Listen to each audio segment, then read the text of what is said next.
Welcome to Dalfin. In this video, we will learn how to update a static record using Dalfin's workflow. To begin, drag a UI trigger into the workflow.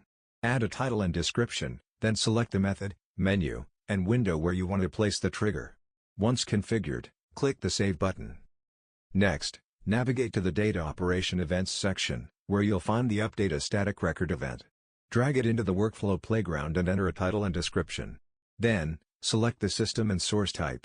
The available source types include department, role, and variable. Choose the one for which you want to update a record. In this case, we'll select department.